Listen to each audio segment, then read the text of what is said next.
Welcome to Suman TV. నేను మీ నవీన్. ప్రస్తుతం నేను కేపీహెచ్బిలోని ట్రీట్మెంట్ రేంజ్ హాస్పిటల్లో ఉన్నాను. మనతో ఉన్నారు ప్రముఖ psycho sexologist doctor Sunil Kumar Reddy గారు. హాయ్ సార్, నమస్తే అండి. నమస్కారం.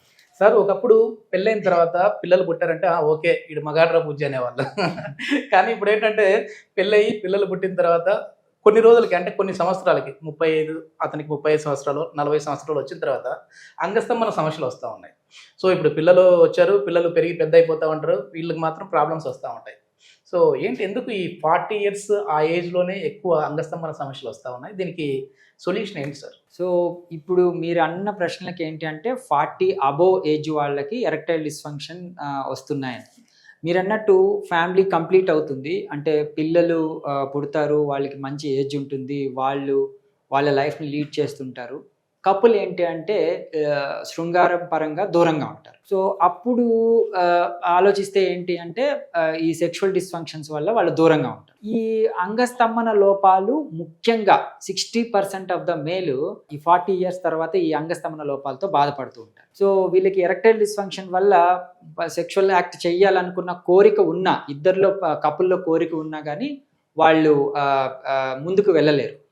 సో ఎందుకు వస్తాయి అంటే చాలా కారణాలు ఉంటాయి. ఒకటి ఫిజికల్. ఈ ఫిజికల్గా ఏంటంటే 40 ఇయర్స్ తర్వాత డయాబెటీస్ డయాగ్నోస్ కావటం కానీ, హైపర్ టెన్షన్ డయాగ్నోస్ కావటం కానీ, ఫిజికల్ కోమార్బిడిటీస్ అంటాం, అంటే శారీరక ఇబ్బందుల వల్ల వాళ్ళు ఎరెక్టైల్ డిస్ఫంక్షన్ రావచ్చు. ఓకే.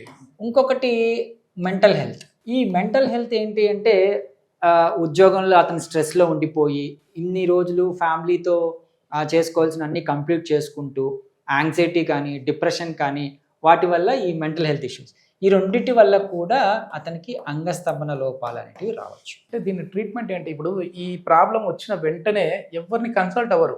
అంటే ఇప్పుడు కాబట్టి మీలాంటి వాళ్ళు మీడియా ముఖంగా వస్తూ ఉన్నారు, మేము అడుగుతా ఉన్నాం. ఒకప్పుడు దీని గురించి మాట్లాడాలంటేనే అరే ఏంద్రా ఇలాంటి వీడియోలు చేస్తున్నారు అనే విధంగా ఉండేది. ఇప్పుడు ఒక సెక్స్ ఎడ్యుకేషన్ అనేది అవసరం అయింది.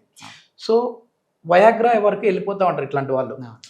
వాళ్ళంతకు వాళ్ళు 40 దాటిన తర్వాత ఇదే అయింది, సాటిస్ఫై చేయలేదు అన్నప్పుడు వయాగ్రాకి వెళ్ళిపోతారు.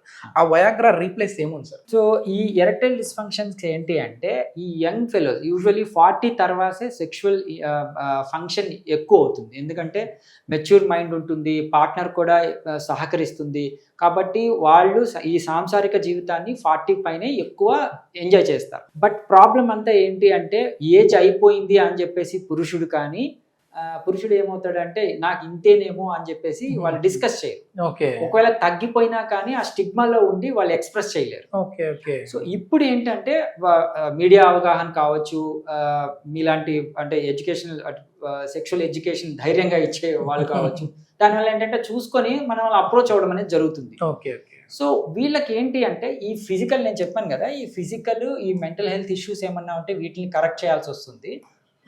మెయిన్ గా ఈ రెండింటి వల్ల ఎరెక్టైల్ డిస్ఫంక్షన్ అంటే బ్లడ్ సప్లై అనేది తగ్గుతుంది. ఈ బ్లడ్ సప్లైని ఇంప్రూవ్ చేయడం వల్ల ఎరెక్టైల్ డిస్ఫంక్షన్ ని కరెక్ట్ చేయొచ్చు. అంటే అది పెనిస్కి వచ్చే బ్లడ్ సప్లై లేదంటే టోటల్ బాడీ? లేదు, టోటల్ బాడీకి బానే ఉంటుంది. అంటే ఎరెక్టైల్ డిస్ఫంక్షన్ మనకు పెన్నిస్ కి బ్లడ్ సప్లై తగ్గడం వల్ల వస్తుంది. కాబట్టి మనం దీనికి షాక్ వేవ్ థెరపీ ఇవ్వడం అనేది జరుగుతుంది. మన దీన్ని ఎక్స్ట్రా కార్పోరియల్ లో ఇంటెన్సిటీ షాక్ వేవ్ థెరపీ అంటాము.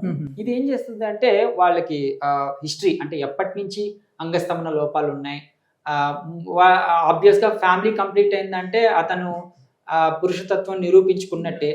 బట్ స్టిల్ ఇప్పుడు అంగస్తంభన మధ్యలో వచ్చింది కాబట్టి ఇది ఈజీగా మనం తీసేయచ్చు.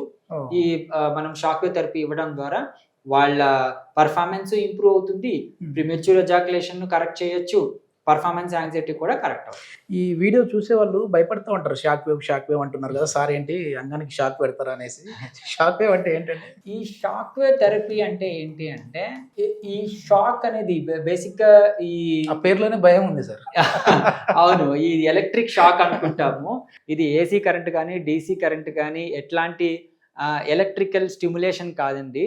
ఇది బేసికలీ న్యూమాటిక్ స్టిమ్యులేషన్. అంటే మనం ఏం చేస్తామంటే సౌండ్ వేవ్స్తో చెడతాం. ఇది అకౌస్టిక్ వేవ్స్ అంటాం. అకౌస్టిక్ వేవ్స్ డివైస్ ఉంటుంది, ఆ డివైస్లో ఒక బుల్లెట్ ఏం చేస్తుందంటే లోపల సౌండ్స్ని క్రియేట్ చేస్తుంది. ఆ సౌండ్స్ ఈ కణజాలం మీద పడి అంగంలోని టిష్యూని స్టిమ్యులేట్ చేస్తుంది. దాని ద్వారా బ్లడ్ సప్లై అనేది ఇంప్రూవ్ అవుతుంది. ఆ విధంగా మనం ట్రీట్మెంట్ ఓకే, ఈ ట్రీట్మెంట్ తీసుకుంటూ వాళ్ళు కొద్దిమంది మళ్ళీ కొన్ని టాబ్లెట్స్ ఏమైనా సెల్డనాఫిల్ సిట్రేట్ కావచ్చు, టెటనాఫిల్ కావచ్చు, ఇట్లాంటివి ఒకవేళ మీకు తెలియకుండా వాడుతూ ఉంటే వాళ్ళకి ఏం చెప్తారు? అంటే వాడచ్చా వాడకూడదా, దీంతోనే ప్రాబ్లం సాల్వ్ అవుతుందని చెప్తారు? బేసికలీ మనము ఒక పేషెంట్ని ట్రీట్ చేసేటప్పుడు వాళ్ళకి ఇన్స్ట్రక్షన్స్ ఇవ్వడం అనేది జరుగుతుంది. ఒకవేళ really they are need of that kind of medication అంటే దానికి గల జాగ్రత్తలు చెప్పి మరి మనము పెడతాం. వేరేవి మీరు ఇస్తారు? మనం సప్లిమెంట్స్ పెడతాం. ఓకే, ఇది ఎన్ని రోజుల్లో వాళ్ళు మళ్ళీ నార్మల్గా అవుతారండి? అంటే ఎక్కువసేపు చేయాలని, పర్ఫార్మెన్స్ చేయాలనుకునే వాళ్ళు? అంటే ఫస్ట్ పర్ఫార్మెన్స్ యాక్ట్ బాగా ఉండి తర్వాత తగ్గిన వాళ్ళు ఈజీగా రికవర్ అయిపోతారు. కానీ మీరు అడిగిన టైమింగ్ ఇంక్రీజు ఇవంతా ఏంటంటే పర్సన్ని బట్టి ఇంప్రూవ్ అవుతుంది. అందరికీ ఒకేలాగే ఇంప్రూవ్ అవుతుందని చెప్పలేము. బట్ వాళ్ళు వాళ్ళ పార్ట్నరు సాటిస్ఫై అయ్యేటట్టు మాత్రం ఇది ఇంప్రవైజ్ చేస్తుంది. ఈ ట్రీట్మెంట్ ఎన్ని రోజులు తీసుకోవాలి సార్? ఈ ట్రీట్మెంట్ వాళ్ళ డిజార్డర్ మైల్డా, మోడరేటా, సివియర్ని బట్టి ఎరెక్టైల్ డిస్ఫంక్షన్ ఉందా, ప్రిమెచ్యూర్ కూడా ఉందా, లేకపోతే వాళ్ళకి పర్ఫార్మెన్స్ యాంగ్జైటీ మాత్రమే ఉందా, దాన్ని బట్టి వాళ్ళ ట్రీట్మెంట్ లెంత్ ఇవంతా డిసైడ్ అవుతుంది. ఈ సమస్యలు 40 తర్వాత అబ్బాయిలకి ఎందుకు వస్తూ ఉన్నాయి సార్? సో అంటే సెక్సువల్ కోరికలు తగ్గడం అనేది వాళ్ళలో అమ్మాయిలు కూడా ఉంటుంది, లేదంటే వీళ్ళకే ఉంటుంది? లేదండి, యూజువల్లీ ఫిమేల్ కూడా పాపం ఇట్లాంటి అట్లాంటితో ఇబ్బంది పడుతుంటారు. వాళ్ళకి ముఖ్యంగా మెంటల్ హెల్త్ కి సంబంధించి ఇబ్బందులు ఉంటాయి అండ్ ఫిజికల్ కూడా. బట్ అబ్బాయిలు ఏంటంటే ఈ స్ట్రెస్ఫుల్ వీళ్ళు యాక్టివ్ పార్ట్నర్ కదా. యాక్చువల్లీ సెక్స్ లో ఏంటి అంటే ఫిమేల్ వచ్చేసి passive partner, male active partner కాబట్టి వీళ్ళ లోపాలు ఈజీగా మనకు కనబడతాయి. మేల్లో అంటే అంగం స్తంభించాలి కాబట్టి. సో వాళ్ళకి పాసివ్ గా అంటే నాకు డిజైర్ లేదు, ఇష్టం లేదు అని ఈజీగా చెప్పటమే. కానీ ఇతను ఇలా కాదు కదా, యాక్టివ్ పార్ట్నర్ కదా, కాబట్టి ఇతనికి ఈజీగా కను. ఓకే, ఇది మొత్తానికి ఏంటంటే 40 years దాటిన తర్వాత ఒకవేళ ఇట్లాంటి ఈడీ ప్రాబ్లమ్స్ ఏమైనా వచ్చాయి అని అంటే కంగారు పడిపోవాల్సిన పని ఏం లేదు. వయాగ్రా వరకు వెళ్లకుండా మనకి ఇట్లాంటి షాక్ వేవ్ థెరపీ అనేసి కొత్త టెక్నాలజీ అయితే వచ్చింది. ఈ థెరపీ ద్వారా చాలా వరకు ఈ ఈడీ ప్రాబ్లమ్స్, అంగస్తంభన సమస్య ప్రాబ్లమ్స్ నుంచి అయితే బయటపడచ్చు అని చెప్పేసి డాక్టర్ సునీల్ గారు అయితే చెప్తున్నారు. థ్యాంక్ యూ అండి. Thank you.